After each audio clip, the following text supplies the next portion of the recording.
warahmatullahi wabarakatuh. Bismillah, walhamdulillah, wassalatu wassalamu ala rasulillah. Pemirsa yang budiman, semua kita pasti mengharapkan keberkahan di dalam kehidupan kita. Kita ingin keluarga kita berkah, kita ingin pekerjaan kita berkah, kita ingin harta yang kita miliki berkah, dan kita ingin ilmu yang kita miliki diberkahi oleh Allah Subhanahu wa Ta'ala. Apa sebenarnya makna dari berkah atau keberkahan tersebut? Para ulama mengatakan, keberkahan adalah ziyadatul khair, bertambahnya kebaikan atau kebaikan yang selalu atau senantiasa bertambah. Jadi setiap yang kita miliki, kalau hal tersebut menambah kebaikan kepada diri kita, maka itulah yang disebut dengan keberkahan. Bagi para thalibul ilmi, tentu saja yang mereka harapkan adalah ilmu yang mereka tuntut, ilmu yang mereka miliki, diberkahi oleh Allah Subhanahu wa Ta'ala. Dan tanda kalau ilmu tersebut diberkahi oleh Allah adalah ilmu itu bisa ia amalkan, sehingga ilmu itu tidak hanya bermanfaat untuk dirinya sendiri, namun juga bermanfaat untuk orang lain. Dan keberkahan ilmu itu harus diawali dengan niat yang lurus dan benar kepada Allah Subhanahu wa Ta'ala. Di dalam kitab Ta'limul Muta'allim, Syekh Az-Zarnuji mengatakan bahwasanya seorang penuntut ilmu harus meniatkan ketika dia menuntut ilmu tersebut, dia harus berniat kalau dia menuntut ilmu itu untuk mencari ridho Allah Subhanahu wa Ta'ala. Kemudian juga mencari kehidupan akhirat, kemudian untuk menghilangkan kebodohan yang ada pada dirinya dan juga pada orang lain, dan untuk menghidupkan agama Islam. Kemudian juga dia harus berniat untuk menuntut ilmu itu dalam rangka mensyukuri nikmat akal yang telah diberikan oleh Allah kepadanya dan juga nikmat sehat yang diberikan oleh Allah kepada badannya. Jangan sampai seseorang berniat menuntut ilmu untuk mencari kedudukan dari manusia, dengan untuk mencari harta duniawi atau gemerlapnya dunia, dan jangan sampai mereka menuntut ilmu dengan niat untuk mendapatkan kedudukan atau pujian dari para penguasa.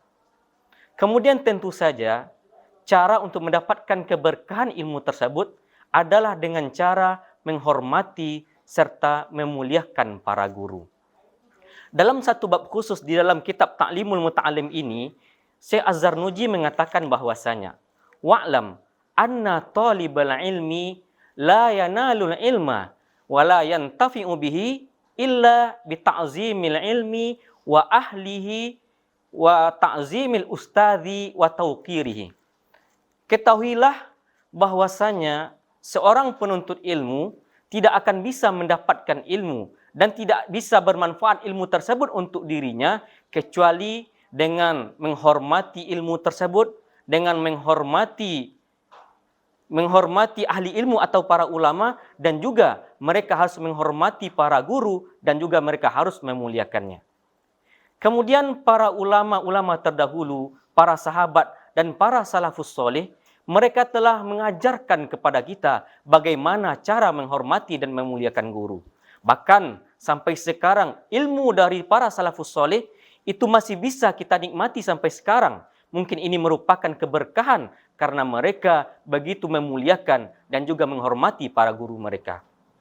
Kita tahu dan kita baca dalam sejarah bagaimana para sahabat ketika mereka berada di majelis ilmu bersama Rasulullah SAW, itu seakan-akan burung berada di atas kepala mereka. Saking khusyuknya, saking tenangnya mereka ketika menuntut ilmu bersama Rasulullah SAW. Bahkan Ali bin Abi Thalib yang mendapatkan gelar dari Rasulullah sebagai babul ilmi, pintunya ilmu pengetahuan. Beliau pada suatu kali pernah berkata, "Ana abdun man allamani harfan wahidan." Sesungguhnya aku adalah budak dari orang yang telah mengajarkan ilmu kepadaku walaupun hanya satu huruf. Insya'a ba'a wa insya'a istaraqa. Kalau dia ingin, dia bisa menjualku, atau kalau dia ingin, dia bisa tetap menjadikanku sebagai budak. Kemudian mari kita lihat lagi bagaimana Imam Syafi'i memuliakan gurunya. Ketika beliau belajar dengan gurunya Imam Malik, dan tatkala beliau memegang lembaran kertas buku, atau lembaran kitabnya, beliau akan membolak-balikkan kitabnya dengan sangat hati-hati supaya hal tersebut tidak didengar oleh gurunya, yaitunya Imam Malik. Kemudian juga dalam kisah yang lain diceritakan, pada suatu kali Imam Syafi'i bertemu dengan seorang laki-laki tua.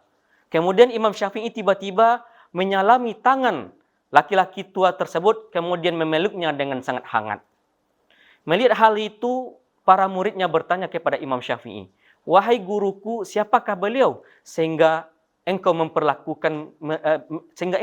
memperlakukannya seperti itu?" Kemudian Imam Syafi'i mengatakan, "Beliau merupakan salah seorang dari guruku. Aku pernah bertanya kepada beliau, bagaimana cara mengetahui kalau seekor anjing itu sudah dewasa. Kemudian beliau menunjukkan kepadaku, kalau seandainya anjing tersebut buang air dengan mengangkat sebelah kakinya, itu tandanya anjing itu sudah dewasa." Mungkin apa yang diajarkan oleh laki-laki tadi merupakan suatu hal yang remeh. Namun Imam Syafi'i begitu sangat menghormati dan memuliakan orang yang telah memberikan ilmu kepadanya. Dalam kisah yang lain, Imam Abu Hanifah dikatakan bahwasanya beliau tidak pernah menselonjorkan kakinya ke arah rumah gurunya yang bernama Hammad. Yang mana walaupun rumahnya tersebut berjarak 70 langkah dari rumah Imam Abu Hanifah tersebut. Kemudian juga dikatakan bahwasanya Imam Abu Hanifah, beliau tidak pernah melaksanakan solat kecuali beliau mendoakan gurunya tersebut. Begitu juga dengan Imam Ahmad bin Hanbal. Diceritakan bahwasanya beliau tidak pernah tidur selama 30 tahun. Sebelum tidur tersebut, beliau senantiasa mendoakan dan juga memintakan ampun untuk gurunya, yaitunya Imam Asy-Syafi'i. Oleh sebab itu, kami menghimbau kepada anak-anak kami, para penuntut ilmu, marilah muliakan dan hormatilah para guru-gurumu. Jangan pernah sekalipun kalian menyakiti hati seorang guru. Karena betapapun banyak ilmu yang engkau miliki, ketika engkau menyakiti hati seorang guru, maka ilmu tersebut tidak akan pernah diberkahi oleh Allah Subhanahu wa taala. Kemudian juga kami mengimbau kepada para orang tua, marilah kita hormati, marilah kita muliakan guru-guru dari anak-anak kita.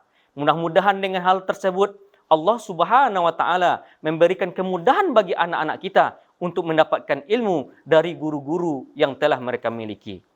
Mungkin ini sedikit nasihat yang bisa kami berikan pada kesempatan kali ini, yang mana ini juga merupakan nasihat untuk diri kami sendiri.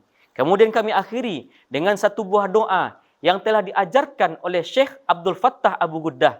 Beliau mengatakan, "Allahumma ighfir li masyayikhina wa man 'allamana warhamhum wa akrimhum biridwanikal azim fi maq'adis sidqi indaka ya arhamar rahimin."